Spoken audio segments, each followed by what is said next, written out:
Congrats to our fans, for sure. I mean, cheering pickoffs, and definitely the loudest that it's ever been in here. Congrats to our players. They've obviously worked hard like anybody that's left at this stage in the season. And obviously, a huge congrats to Evansville. Didn't really know how to say it or show it or even hear to describe how much respect we have for their program and really this team in particular.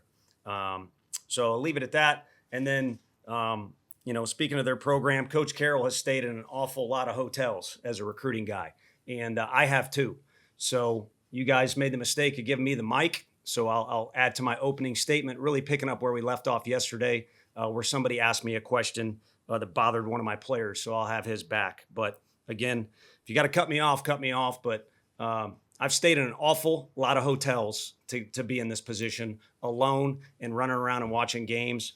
And we've done it, I think, from the ground up here. And while I'm at it, anybody that's thinking about visiting our place that we're recruiting and you think this is a place you can come and have your hand out and see how much money we can give you, don't waste our time and don't waste your time either. But the question was posed basically about our season, and if we lose tonight, it's all for naught.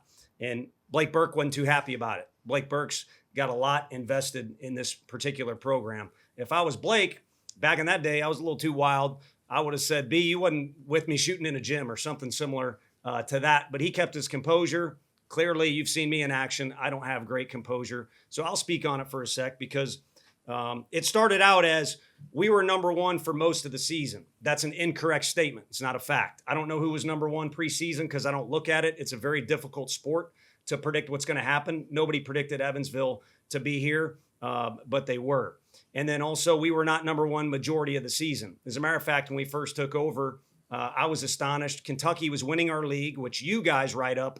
It's one of the most, if not the most competitive league.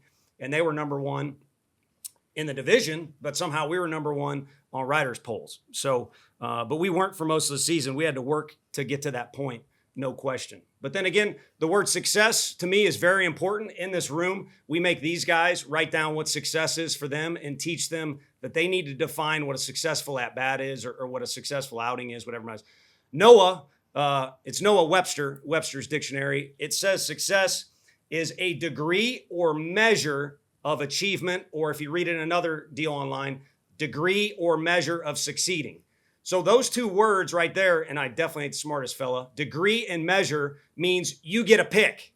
You get to pick what success is, which is pretty awesome. So Noah probably doesn't know how to define it with these guys where you got to sweat, you got to be in the weight room together, you got to trust the guy. If you give up a ground ball, can make the play for you, or if you give up a run, the other guy will go to work for you.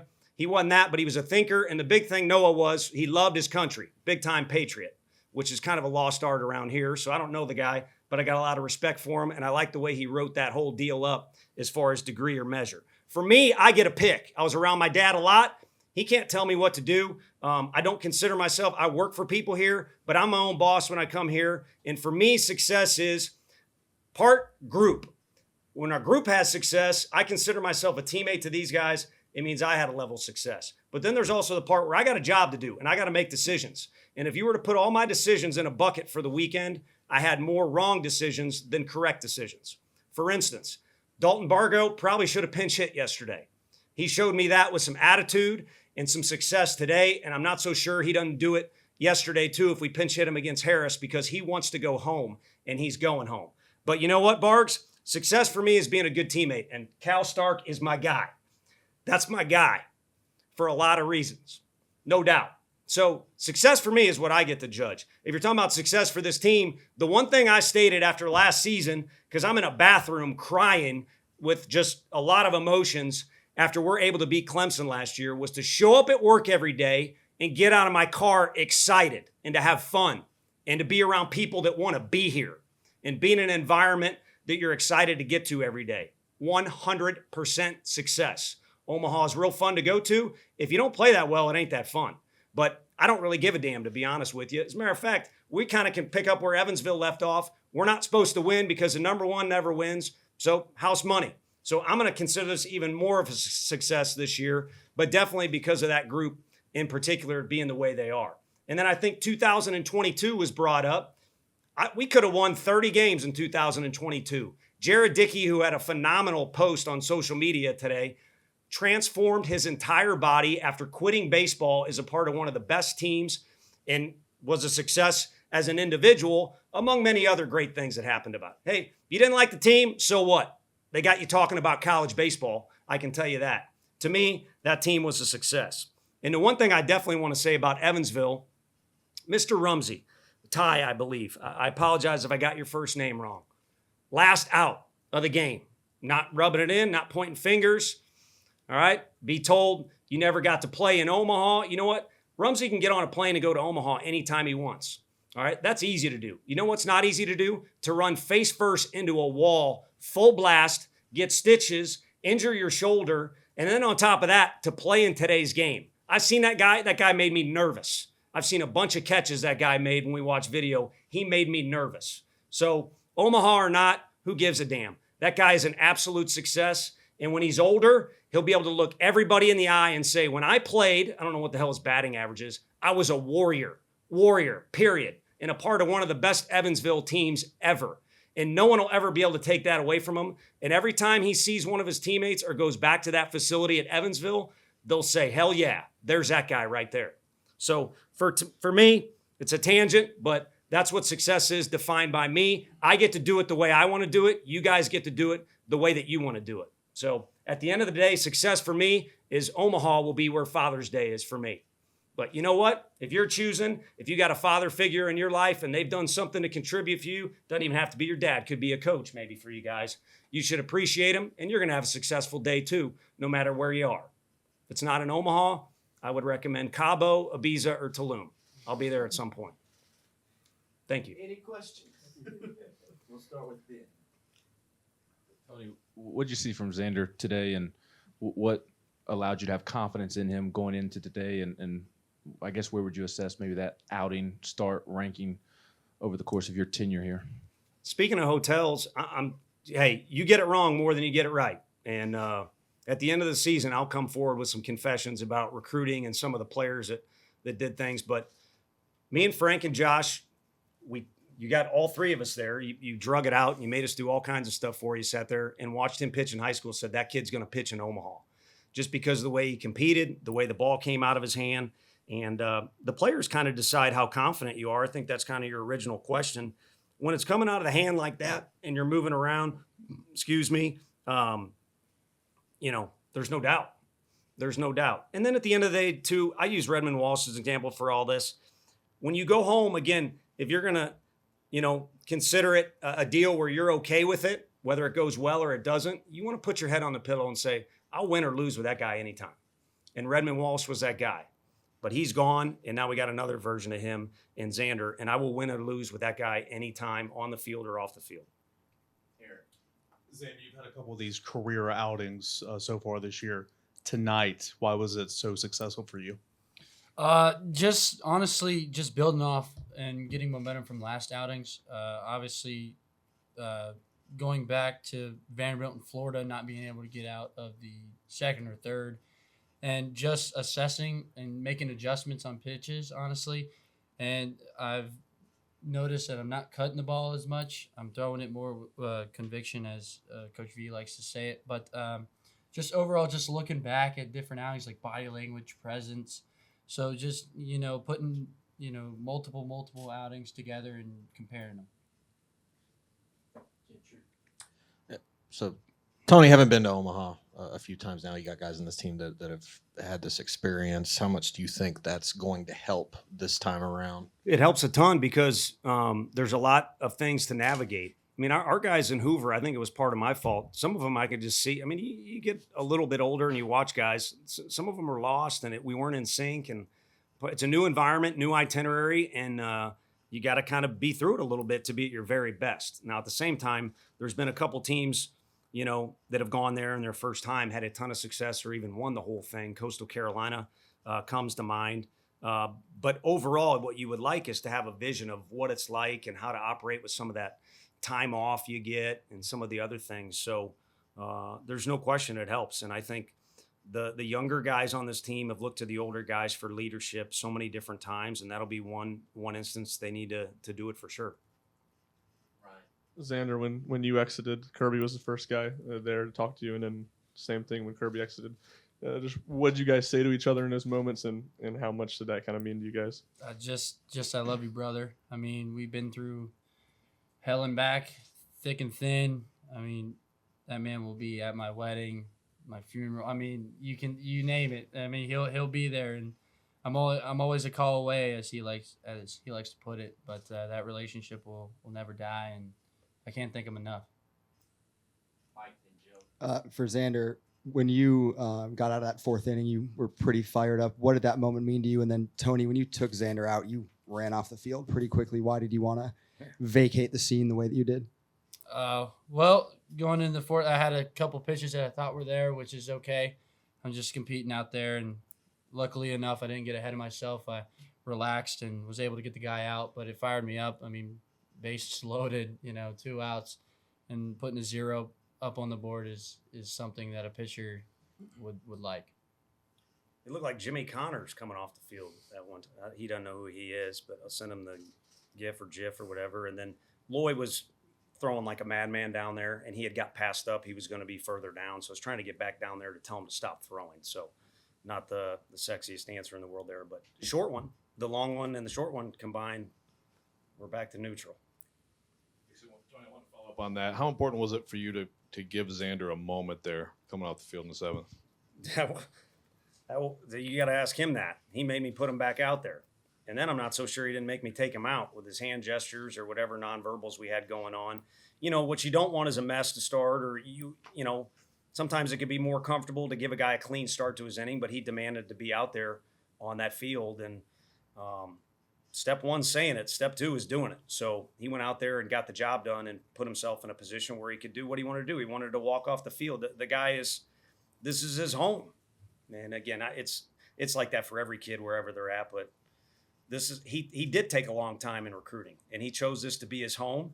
And there's been good times, there's been bad times, but it's always fun times when Xander's around. And this is his home, so that's the way he wanted to do it. And again, kind of like my Cal example, he's earned the right to do a lot and ask for a lot and be given to him. And fortunately, the run differential made it a little easier. Dalton, as a guy from Omaha, getting to go back and having such a big factor in this win, just what does that all mean to you? It means everything to me. Ever since I was 6 years old, going to games, even at Rosenblatt when it was still the stadium. But it's been a dream and goal of mine since I was a little kid, and being a part of a team and being a reason that we're going back to Omaha.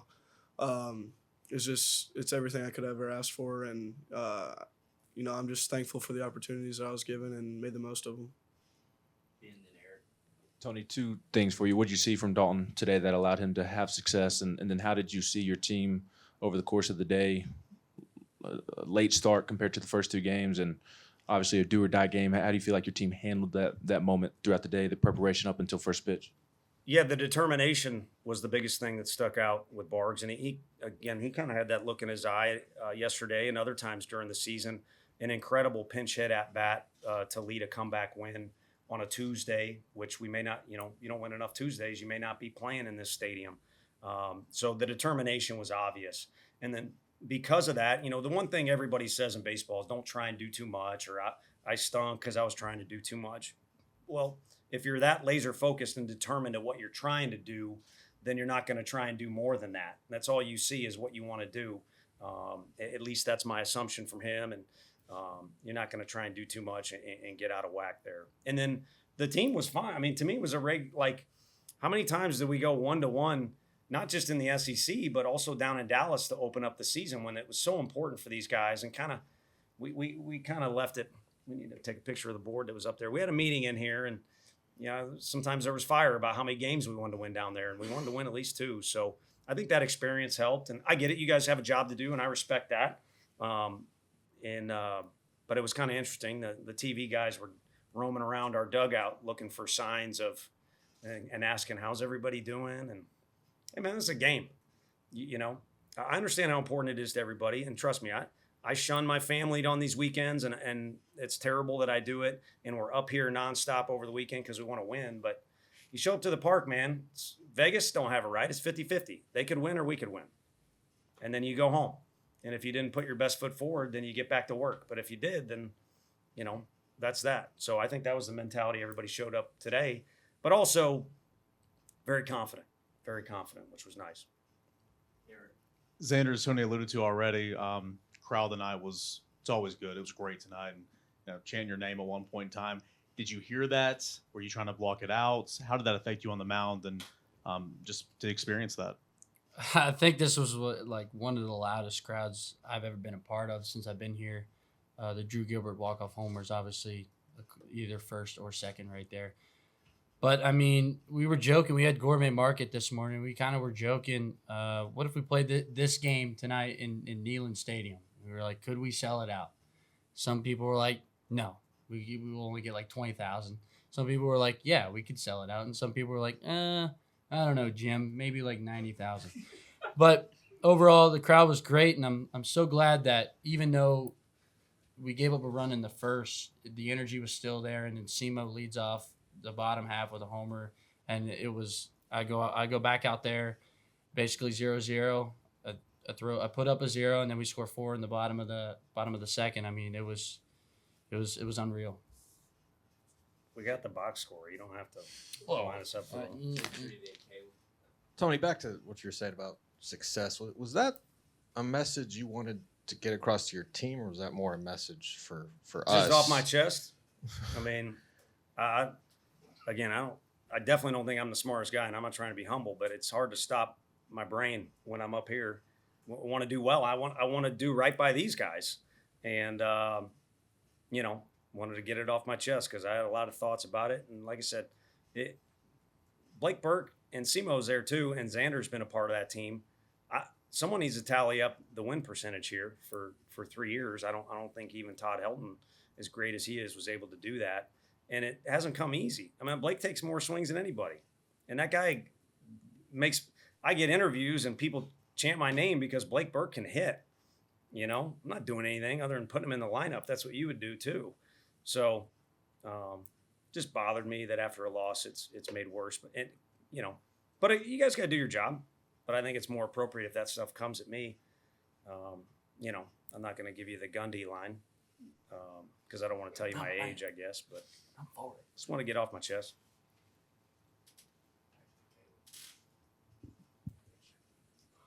Dalton, you said in the fall you transferred here to playing games like this and win.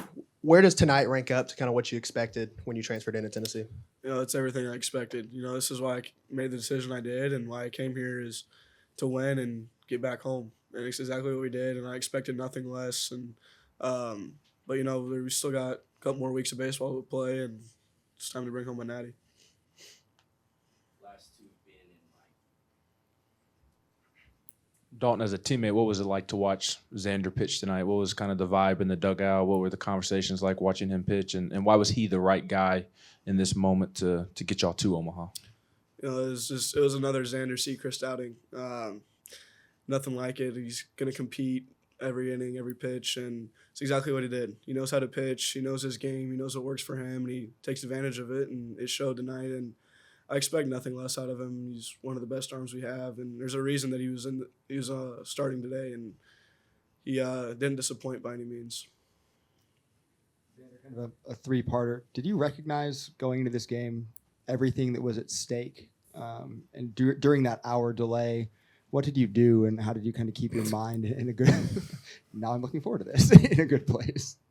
Well, again, we were at AJ Russell told me when my outing was done, and him and Hunter Ensley lived together, and they kind of made a quote that was pretty funny. They were like, "Is Xander know what's going on, or is he too goofy to just not know what's going on at all?" But I mean, that's fine with me. I mean, it felt like a packed out Tuesday, to be honest, because I've pitched so many Tuesdays. Come on, man. But the only difference was that, it's NCAA baseball everywhere. But what was the second part? What did I do? Went on a little Clash of Clans. And then I did a little Subway Surfers. I just I took my cleats off. And I kind of treat them like skates, take your skates off. Hockey reference from last week. Good job. All right. But yeah, just kind of chilled and just waited for my next task. We had one more from Ryan. Tony, you talk about this team making it fun to come to the ballpark every day. Given that, how rewarding is it to you this team will get to experience Omaha? It's awesome. I mean, again, Omaha's great. You want to be able to check that box, but you don't want to go there. And like I said, in order to make it a good trip, you continue to make progress as a team. But, I'm still close with those guys at Arkansas, and Clay's over there. I texted him, stuff about today. Cause again, my mind's racing. Like, what do we need to, and the one thing he said is, there's a lot on the line and you want to win, but the thing you don't want to lose is another day with the guys, or another trip with the guys, or another bus trip, or jumping on a plane, or an hour delay where, Xander does something goofy. And so it's the type of team you don't want to be robbed of that extra day or extra moment or extra hour with your guys. And fortunately, this will mean that we get to press on and do that. And Peyton Manning needs to call an audible as well. But again, when you show up to the park, you're probably going to see something new happen in the sport of baseball during the course of that game. And then you can either win or you can lose, unless they cancel the damn thing because of COVID, which we had that silly meeting in here. So, that could have happened. And I think there still would have been the same amount of love amongst the group. And we would have had to find a different way to spend time for a couple, 2-3 days with one another. And then we would have looked back and, again, to our degree, would have seen all the things that we've achieved on paper, but also things behind the scenes that no one will know. And, a win gives you an exhilarating thrill for quite a while if it's one like this, sometimes just for a night, but you can't take away that teammate stuff that I mentioned earlier. And regardless how things go from this point forward, that will go on for as long as we're all alive. All right. Thank you, gentlemen, and congratulations. Thank you. Thank you.